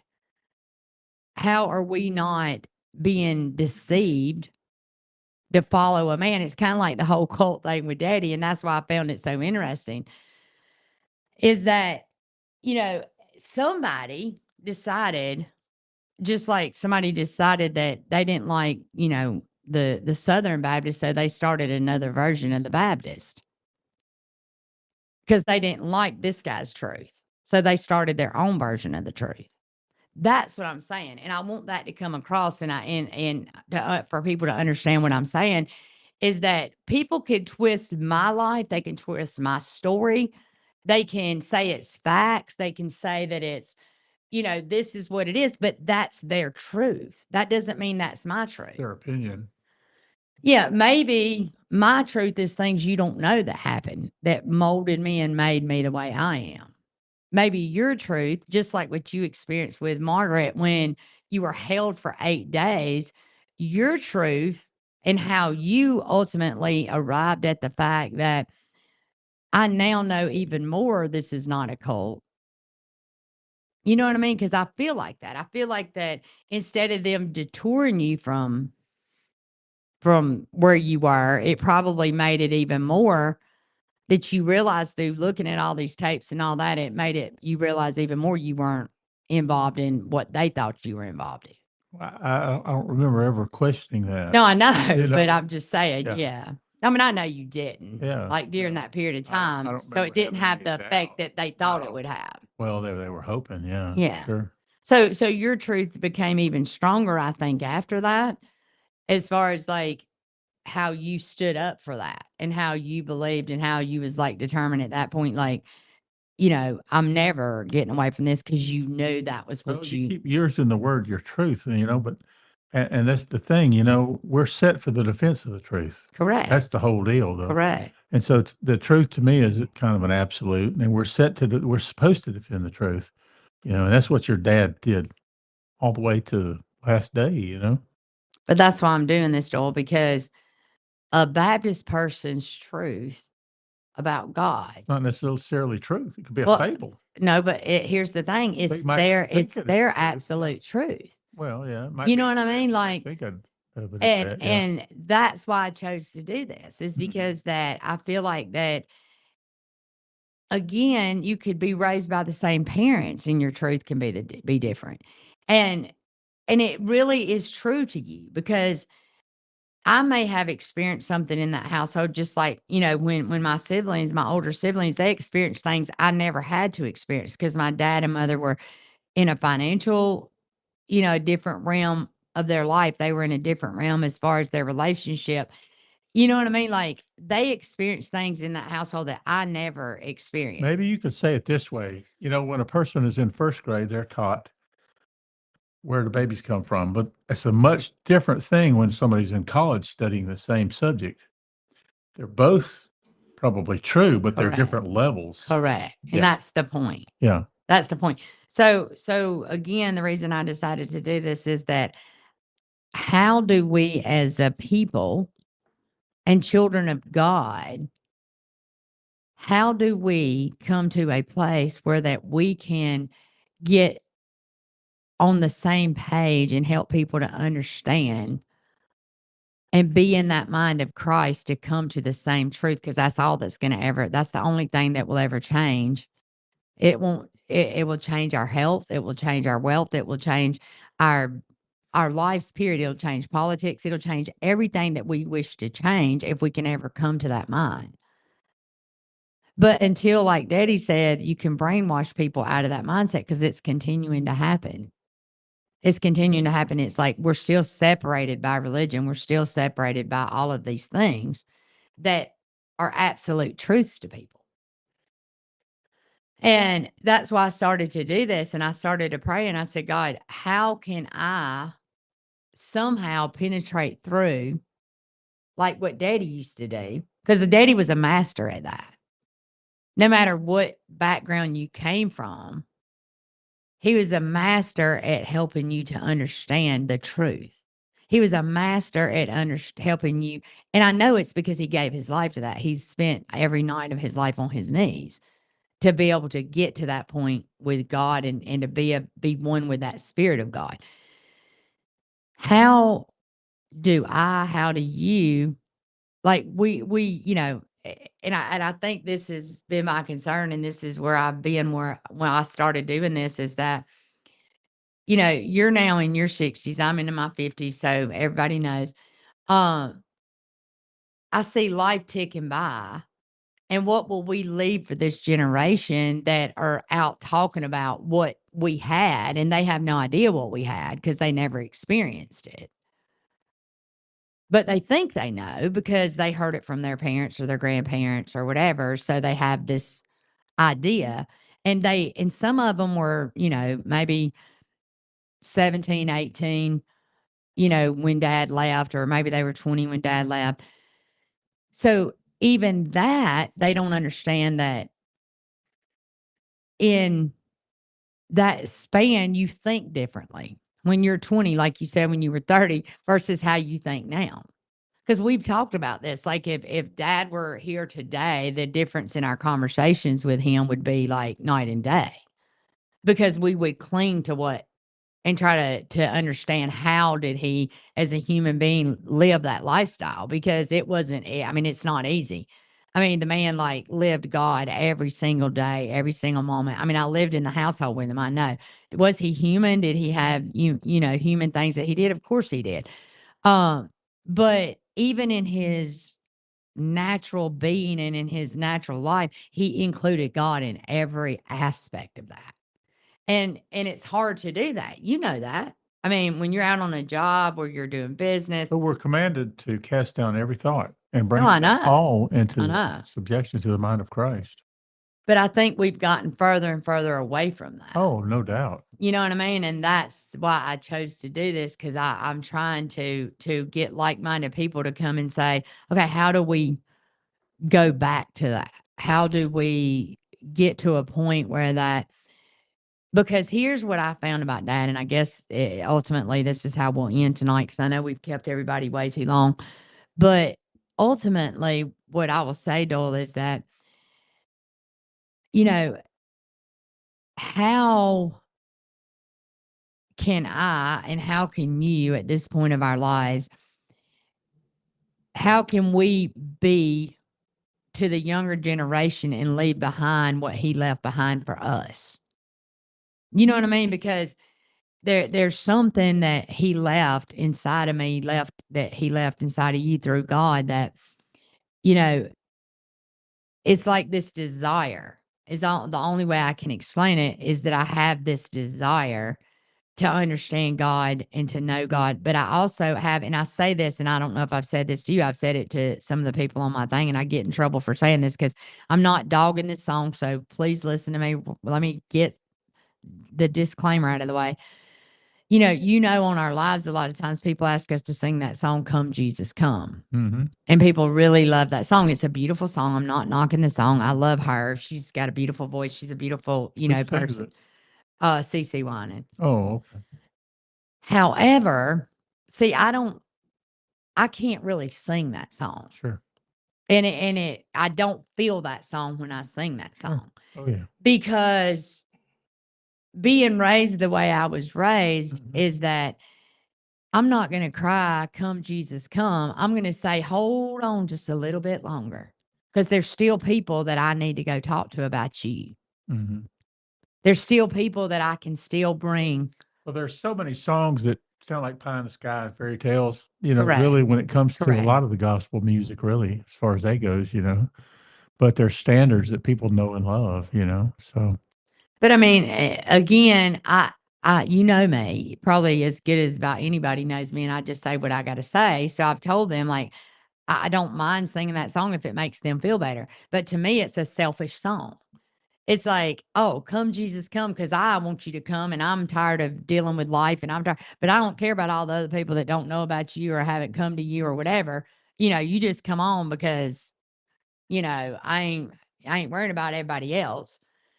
So, yeah, I mean, I know I've played that song, but I'm not super familiar with the words. Right. I mean, it just says, "Come, Jesus, come. Let Mm. today be the day." You know what I mean? And Okay. and I understand that because a lot of times people feel that way or Well, I whatever. like for it to be the day for me. Come, Jesus, come. Yeah, I don't but mean to but you exclude don't mean anybody for else, the but I probably correct mean for it in a you. different way. I No, want I want correct. to have that No, connection, that revelation trust or me. whatever every Trust me, day, I all the time, understand as that. much as possible, but I'm a very poor example.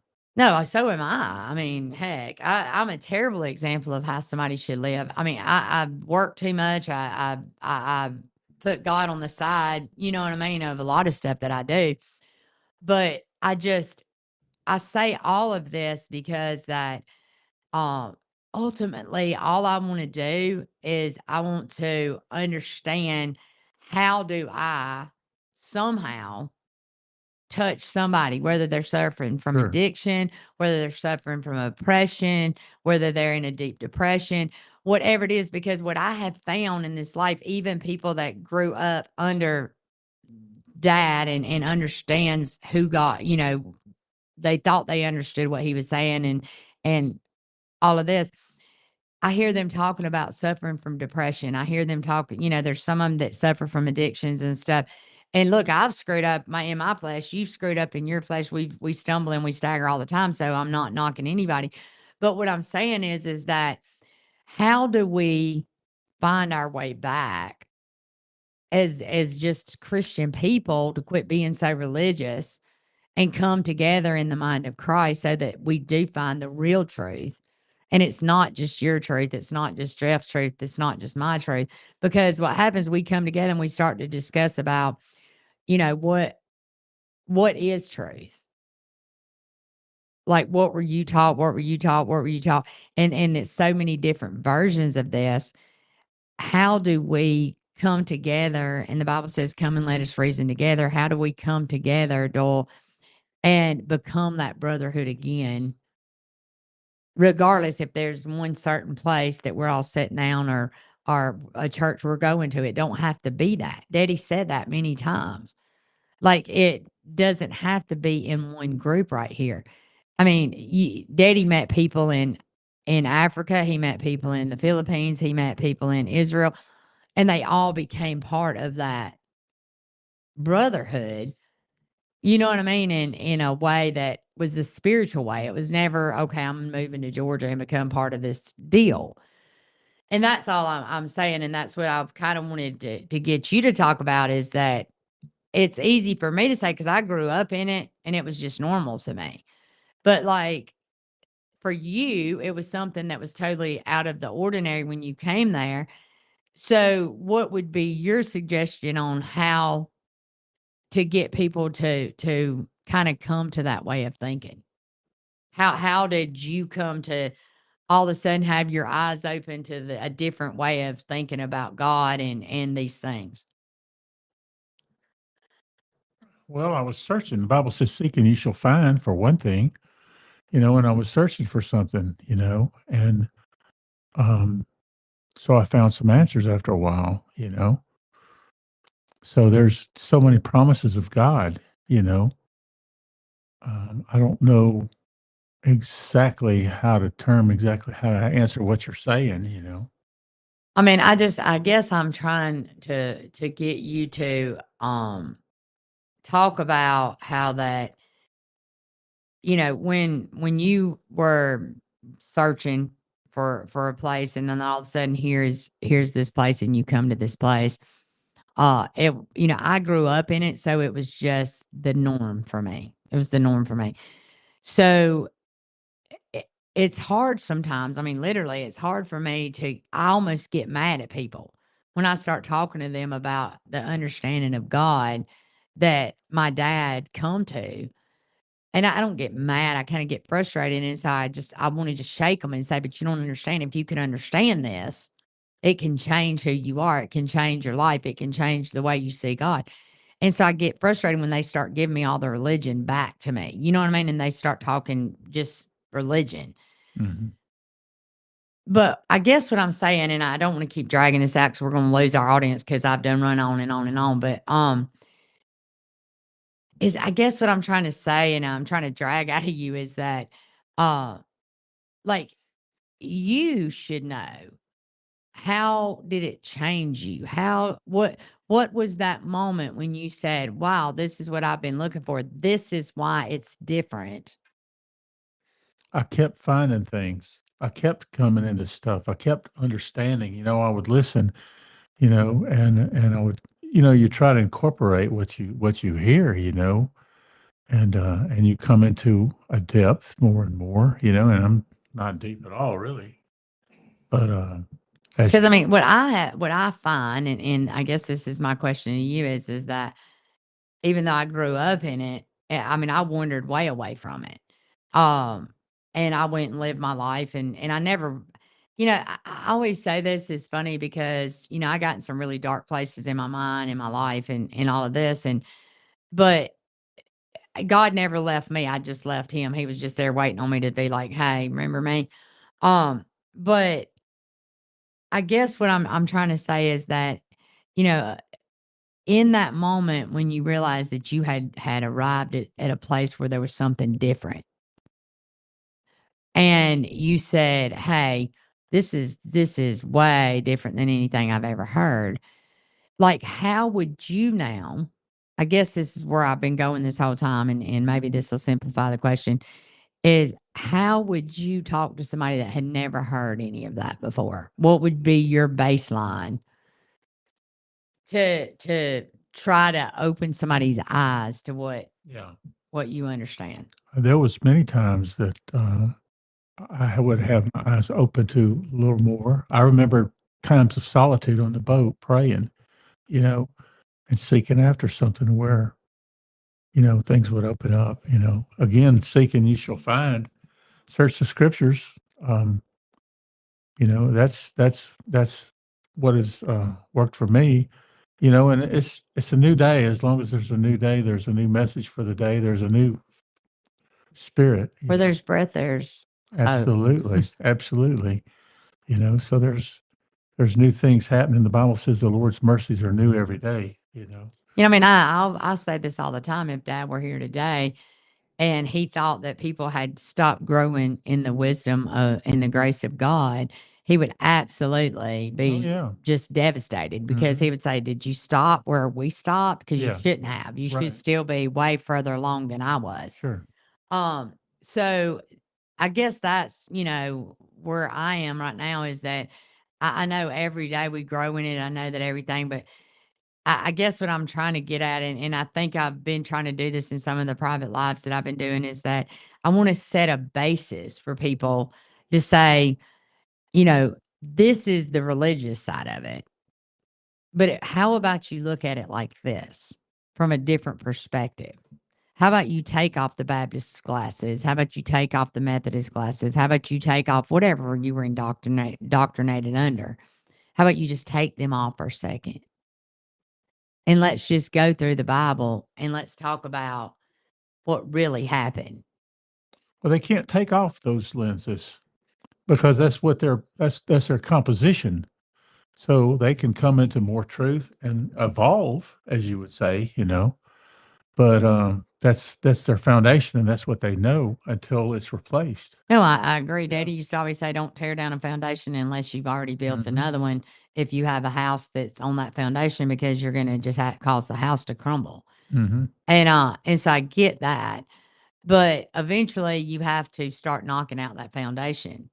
Yeah, Sure. but that's what I guess I was asking you is how would you start to build that foundation, under somebody that, um, and the only reason I'm asking this and inquiring this of you is because that you were taught a lot of stuff that most people don't know. Mhm. You know what I mean? Like we were fortunate enough to talk to dad and to be in a group of men that spent their entire lives trying to understand God. And that was the ultimate, goal here. It wasn't to make money. It wasn't to be in a brotherhood. It wasn't to do any of these things. It was ultimately to know God in a way that, I say this a lot of times. One of the last things Dad ever said on this planet is that he asked God to know every single bit of him, and he even asked Christ to know him in his suffering and what he went through to redeem us back to where we were meant to be. And so I was just that was ultimately where I was going is just to Yeah. see, There were very few people that had that kind of perseverance and that would seek after God in that kind of way. Very few. no, I believe me, For I fall sure. way short of that. For sure, because that you're talking about a life sometimes of suffering, to know God, he wanted to know him even in the suffering, and a lot of people don't like to suffer. No, Most no, people no, don't. for sure. No, Yeah. none of us do really. Right. So I'm always looking for opportunity and I'm always trying to do what I think is the will of God. I'm asking God to, as my friend says, let me be where you want me to be and when you want me to be there and say what you want me to have to say, So that's what I want to do. And it's just like I was telling you the other few weeks ago, I was praying and it's like all these people came before me. And this wasn't a dream or anything. And it wasn't extremely vivid, but it's like they were looking at me for answers. And I don't even know altogether what that was for. And I think, well, maybe it was about something like this or whatever. I don't know.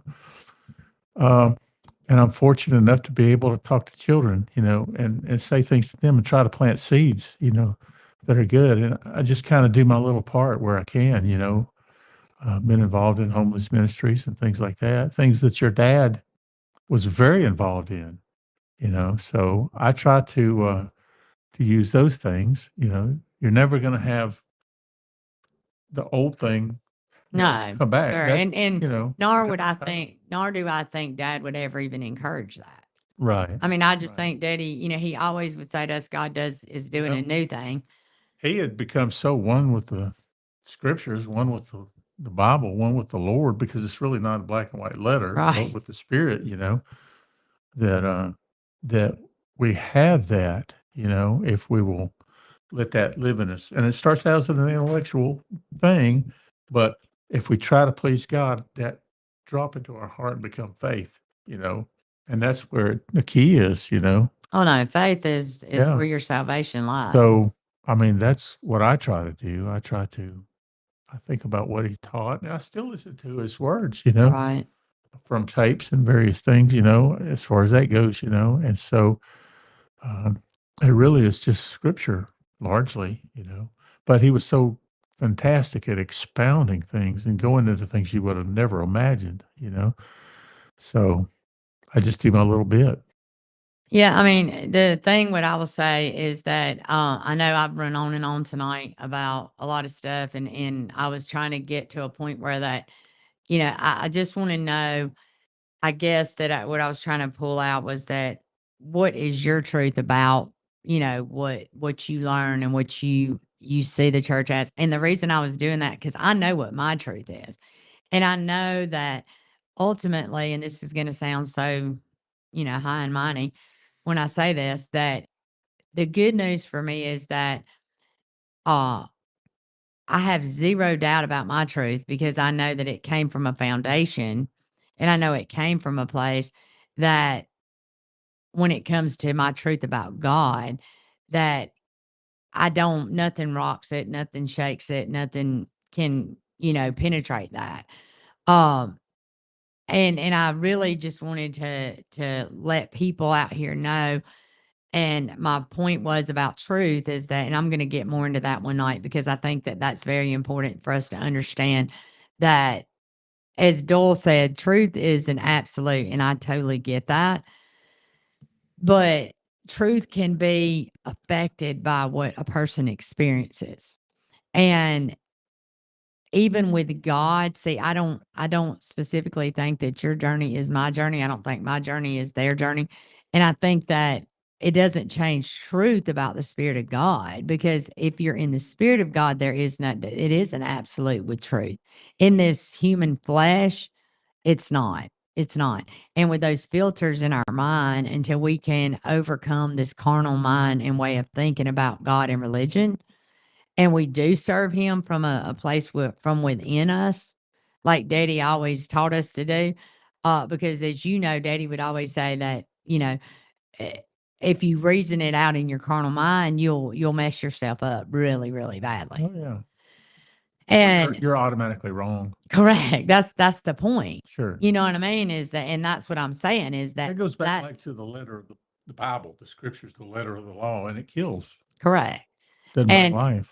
until you start to open the eyes of your heart versus trying to figure God out in your mind. That's why I said take off the sun, the glasses of Baptist and all these things. Because all of a sudden what you find is if you're serving God from your heart, none of that matters. I've met people on this app, just as an example, that,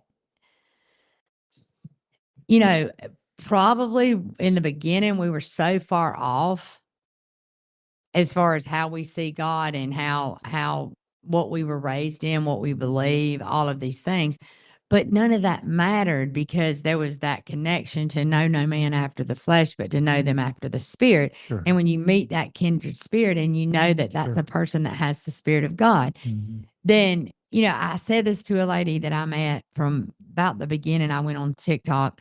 I met this lady in my live and it was very weird because we only like exchanged, messages once or twice. And I now consider her a very good friend of mine. And I like am amazed at how that in the very beginning of that, how it was such a connection that we just kind of knew. Kindred spirit. Yeah, you know what I mean? That it was like it kept drawing us back to each other. Sure. And I've experienced that with a lot of people. Oh yeah. And I just, I want to be able to have people to understand what that is and to understand that that's where the truth lies. That's what I was talking about the truth. The truth lies in when you know no man after the flesh and you know them after the spirit. And so everything that gets said, whether it's about how I grew up, how somebody else grew up in their church or in their family or whatever it is if you're talking about it through spirit and you're connecting with people through spirit and you look at and you recognize the spirit of the thing is how Daddy would put it, then it don't matter what all the people say. It don't matter about all the noise in your head. It don't matter about all the crazy that goes on because people in the natural do really stupid stuff sometimes.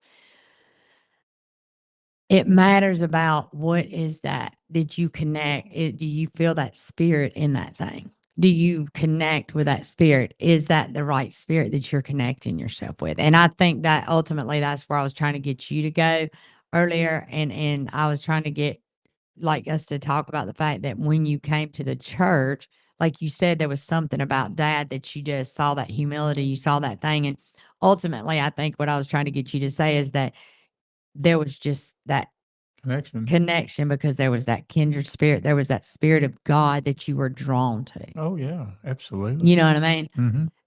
And so It was the depth that's I'd never seen. yeah, that's what I want people to take away tonight. Ultimately, is that truth comes by spirit, or it does not come at all by what we think up here.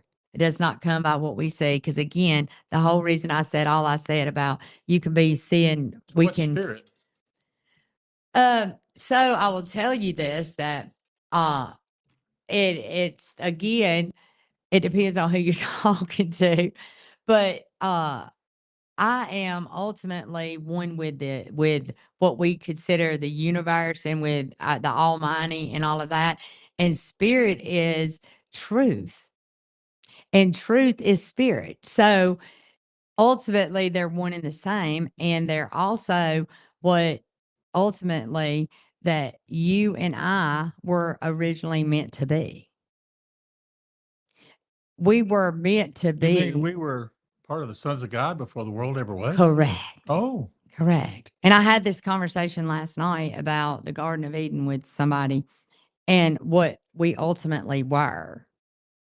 Because this flesh we are now is not what we were created to be. And so, but we ate the apple, right? yeah, that we talked about that last night. Okay. Yeah, that's what we talked about last night. And that's the truths that I want to get into at some point. You know what I mean? Because I think that people don't realize that the spirit, when you recognize a certain spirit, like when you met Dad, when I meet certain people, even on an app, it's so bizarre to me. Oh yeah. I don't even have to meet them in person. Yeah. Like I can just meet them on an app, and all of a sudden it's just like, oh, You have a connection. yeah. Sure. It's like with Jeff. Jeff's behind the camera right now, but y'all heard this when Jeff talked about meeting my sister 20 years ago. There was that spirit that brought them together. And ultimately, that spirit brought Jeff here. Yeah, absolutely. You know what I mean? So that's what I'm talking about. It's a pretty That incredible was, story, really. oh yeah, it's crazy. It's crazy.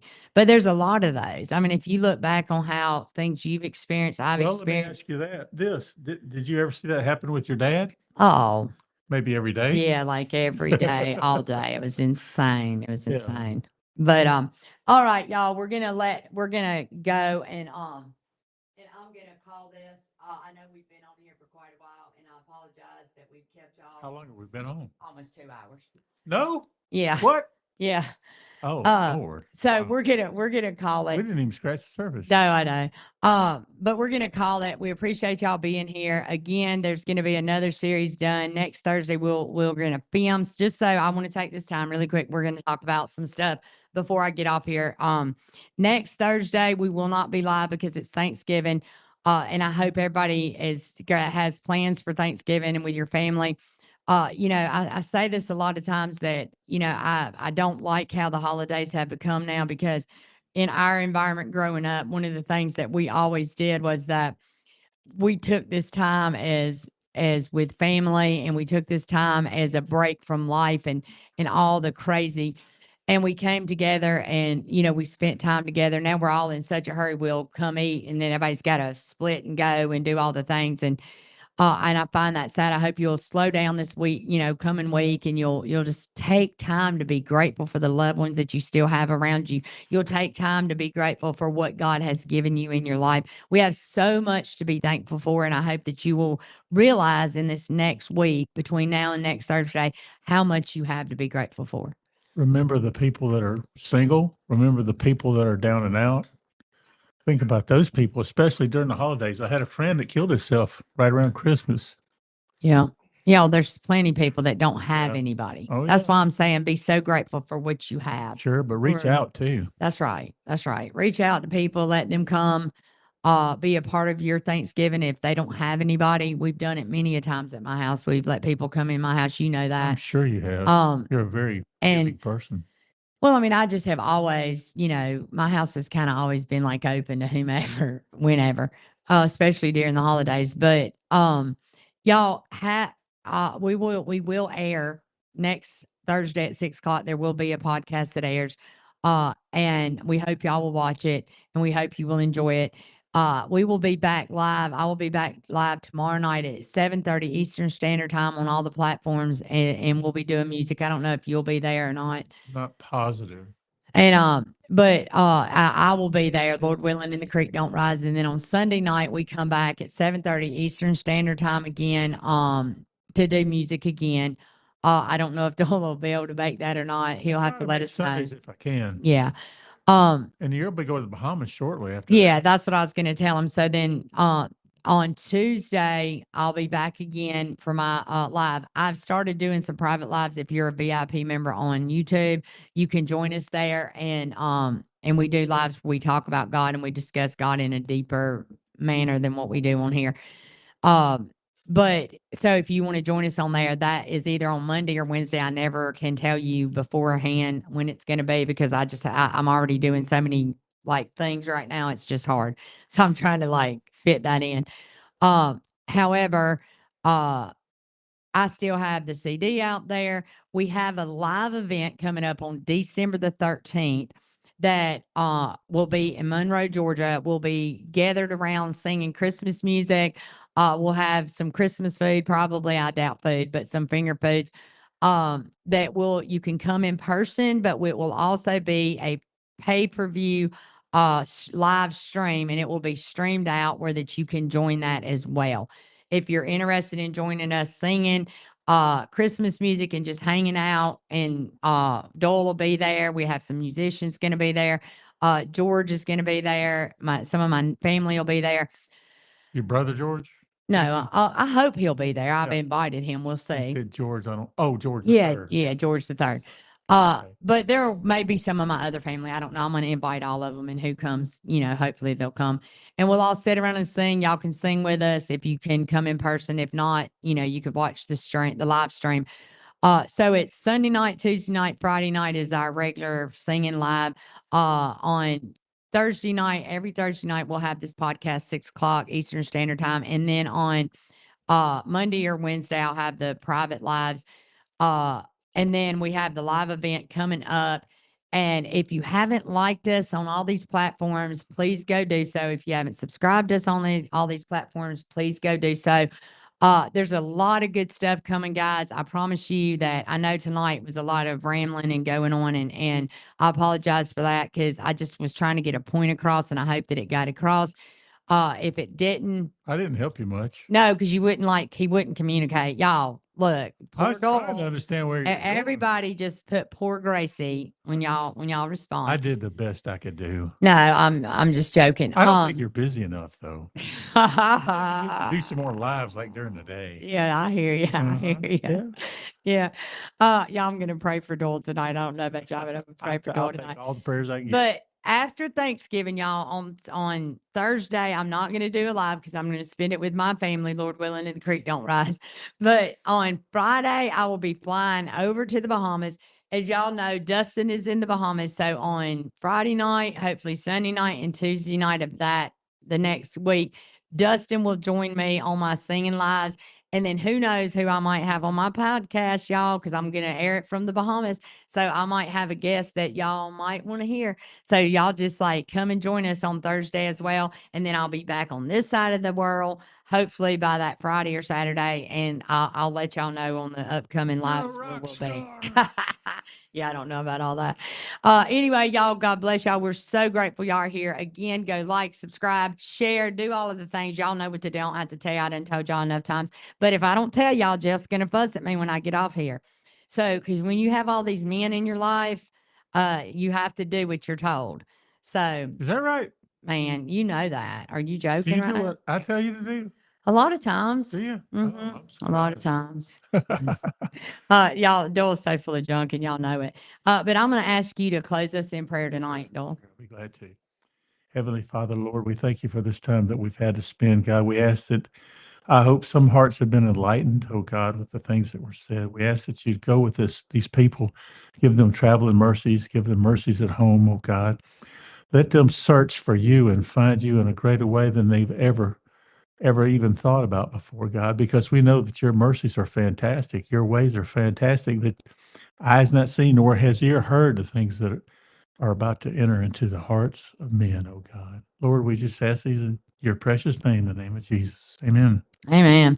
Y'all, thank y'all so much for joining us tonight. Again, the next time you can catch me is at 7:30 Eastern Standard Time tomorrow night on YouTube, Facebook, and YouTube, YouTube, Facebook, and TikTok. Lord, sorry. What about Instagram? I don't really do live on that, but we might try it tomorrow night. Who knows?